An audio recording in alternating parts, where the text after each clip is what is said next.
بسم اللہ الرحمن الرحیم۔ السلام علیکم ورحمۃ اللہ وبرکاتہ۔ عزیز طلبہ، معاشرتی علوم درجہ ہشتم، سبق 3 سمندر میں سے بحری روئیں اوشین کرنٹس کے نئے سبق کے ساتھ حاضر ہیں۔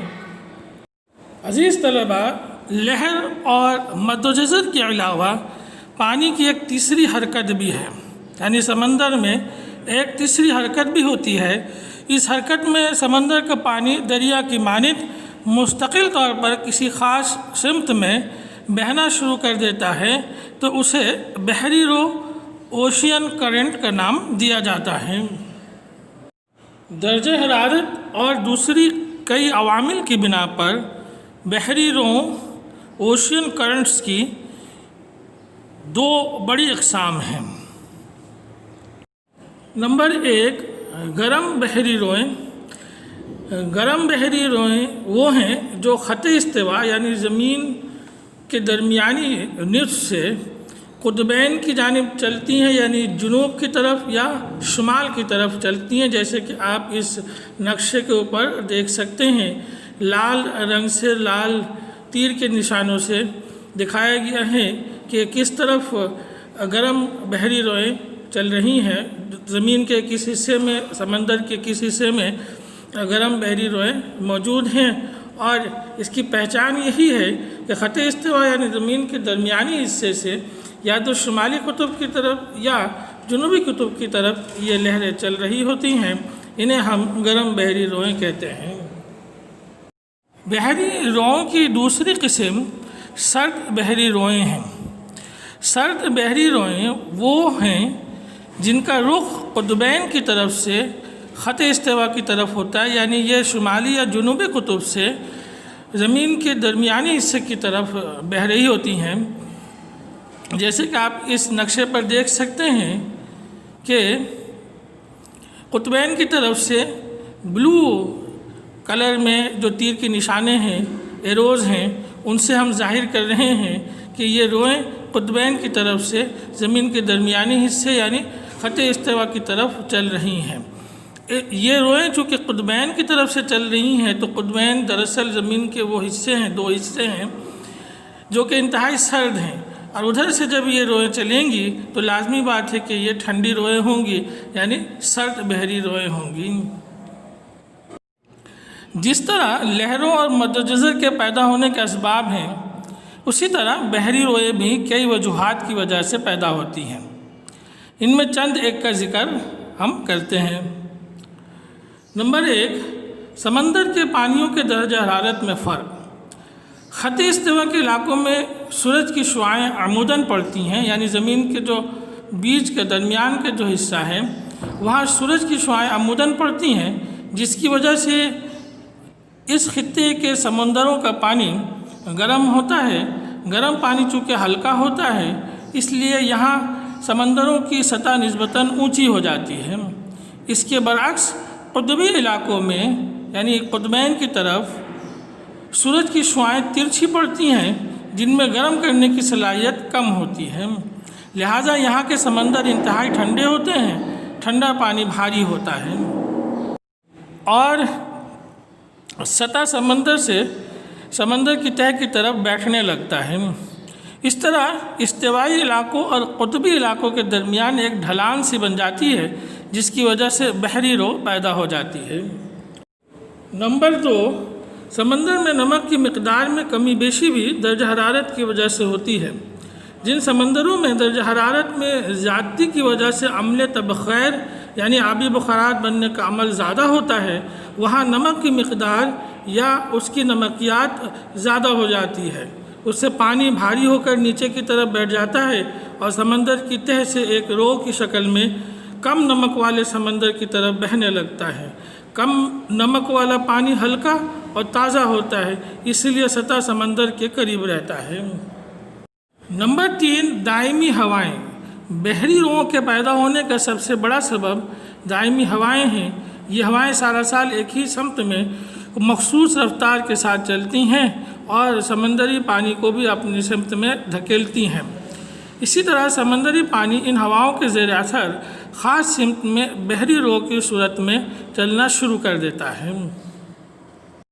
نمبر 4، زمین کی گردش۔ زمین 24 گھنٹے میں، جیسے کہ عزیز طلبہ آپ کو معلوم ہے، زمین 24 گھنٹے میں اپنے محور کے گرد ایک چکر پورا کرتی ہے۔ اس گردش کی وجہ سے بحری روؤں کے رخ میں تبدیلی پیدا ہو جاتی ہے۔ زمین کے شمالی حصے میں بحری روئیں اصلی رخ سے دائیں طرف مڑ جاتی ہیں، جبکہ زمین کے جنوبی حصے میں بائیں طرف مڑ جاتی ہیں۔ عزیز طلبہ، آئیے اب ہم دنیا کے مختلف سمندروں کی اہم روؤں سے متعلق جانتے ہیں۔ سب سے پہلے ہے بحر الکاہل کی اہم روئیں۔ نمبر 1، کیوشیو کی رو۔ نمبر 2، مشرقی آسٹریلیا کی رو۔ نمبر 3، کیلیفورنیا کی رو۔ نمبر 4، پیرو کی رو۔ عزیز طلبہ، آئیے ان روؤں کو ہم نقشے کے اوپر باری باری دیکھتے ہیں۔ یہ کیوشیو کی رو ہے جو کہ بحر الکاہل میں جاپان کے مشرقی جزائر کے ساتھ بہتی ہے۔ آپ کے سامنے مشرقی آسٹریلیا کی رو کا نقشہ موجود ہے۔ آپ دیکھ سکتے ہیں کہ یہ مشرقی آسٹریلیا یعنی براعظم آسٹریلیا کے مشرقی حصے میں یہ رو بہتی ہے۔ اس کا کچھ حصہ بحر ہند میں بھی ہے۔ یہ کیلیفورنیا کی رو ہے جو کہ بحر الکاہل میں ریاست کیلیفورنیا کی ساحلی علاقوں کے ساتھ ساتھ بہتی ہے۔ ریاست کیلیفورنیا متحدہ ہائے امریکہ کی ایک ریاست ہے۔ اس کی جو ساحل ہے اس کے ساتھ ساتھ کیلیفورنیا کی رو بہہ رہی ہوتی ہے۔ یہ پیرو کرنٹ ہے جس کو ہم ہمبولڈٹ کرنٹ بھی کہتے ہیں۔ یہ جنوبی امریکہ، براعظم جنوبی امریکہ کی مغربی ساحلوں کے ساتھ بہہ رہی ہے اور یہ بھی بحر الکاہل کا حصہ ہے۔ بحر اوقیانوس کی اہم روئیں: نمبر 1، لیبروڈار رو، بینگویلا رو، فاکلینڈ رو، گلف اسٹریم۔ آئیے باری باری ان کو ہم نقشے پر دیکھتے ہیں۔ لیبراڈور رو کینیڈا کے شمال مشرق میں بہنے والی رو ہے۔ یہ ٹھنڈی رو ہے جو کہ قطبین کی طرف سے یہ رو چلتی ہے اور یہ بحر اوقیانوس کا حصہ ہے۔ بینگویلا رو بحر منجمد جنوبی کے شمال اور براعظم افریقہ کی جنوبی ساحلوں کے ساتھ یہ رو بہتی ہے۔ یہ بحر اوقیانوس کا حصہ ہے اور اس کی ابتدا ٹھنڈی رو سے ہو کر آگے یہ گرم رو میں تبدیل ہو جاتی ہے۔ فاکلینڈ رو بحر منجمد جنوبی کے جنوب سے شروع ہو کر براعظم جنوبی امریکہ کے جنوبی ساحلوں سے مشرقی ساحلوں کی طرف بہنے والی ایک ٹھنڈی رو ہے جو آگے چل کر گرم رو میں تبدیل ہو جاتی ہے۔ یہ بھی دراصل بحر اوقیانوس کا حصہ ہے۔ بحر ہند کی اہم روئیں: موزمبیق رو، آسٹریلین رو، اگلہاس رو، جنوبی استوائی رو۔ آئیے انہیں اب ہم نقشے پر باری باری دیکھتے ہیں۔ موزمبیق رو، موزمبیق ملک موزمبیق اور جزیرہ مڈغاسکر کے ساتھ بہنے والی رو ہے اور بحر ہند کا حصہ ہے۔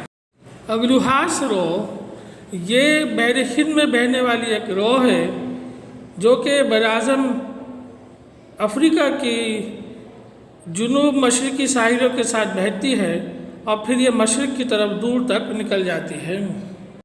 آسٹریلین رو، یہ رو بحر ہند کا بھی حصہ ہے اور اس کا کچھ حصہ بحر الکاہل میں بھی موجود ہے۔ جنوب مشرقی حصہ بحر ہند میں موجود ہے جبکہ شمال مشرقی حصہ بحر الکاہل میں موجود ہے۔ خط استوا کے جنوبی حصے میں بہنے والی رو کو جو کہ بحر ہند میں واقع ہے اسے ہم جنوبی استوائی رو کہتے ہیں۔ عزیز طلبہ، آئیے اب ہم لہر و مد و جزر اور رو میں فرق کو ایک نظر میں سمجھنے کی کوشش کرتے ہیں۔ بحری روئیں ہمیشہ دائمی ہواؤں، زمین کی محوری گردش اور سمندری پانی کے درجہ حرارت اور نمکیات میں کمی بیشی کی وجہ سے پیدا ہوتی ہیں۔ لہریں صرف ہواؤں کی وجہ سے بنتی ہیں، اس میں پانی مستقل طور پر ایک جگہ سے دوسری جگہ منتقل نہیں ہوتا۔ اسی طرح مد و جزر کے پیدا ہونے کی بنیادی وجہ چاند اور سورج کی کشش ہے۔ بحری روئیں سارا سال ایک ہی سمت میں چلتی ہیں۔ لہریں صرف تب پیدا ہوتی ہیں جب پانی کی سطح پر ہوا کی رفتار تیز ہوتی ہے، جبکہ مد و جزر میں پانی ساحلوں میں بڑھنے اور گھٹنے کا عمل ہوتا ہے۔ یوں سمندر کے اندر یہ 3 قسم کی بڑی حرکات ہیں جس سے سمندر ایک زمین کی سطح پر زبردست ماحولیاتی کیفیت کو جنم دیتا ہے۔ اسی کے ساتھ عزیز طلبہ، الحمدللہ سبق نمبر 3 بھی مکمل ہوا۔ اب آپ سے گزارش ہے کہ اس سبق سے متعلق جتنے بھی اہم نکات ہیں جو پہلے آپ نے نوٹ کی اور آج کے سبق میں سے اہم نکات نوٹ کر کے آپ یاد کریں، اور اس سبق میں جتنے بھی نقشہ جات آپ کو دکھائے گئے ہیں ان کو اچھی طرح ذہن نشین کریں، اور عزیز طلبہ آپ کو جو سوالات جوابات لکھنے کے لیے دیے گئے ہیں اسے بھی آپ مکمل کر لیں اور زبانی یاد بھی کر لیں۔ انشاءاللہ تعالی اگلے سبق کے ساتھ پھر حاضر ہوں گے۔ آپ سب کا بہت بہت شکریہ۔ السلام علیکم ورحمۃ اللہ۔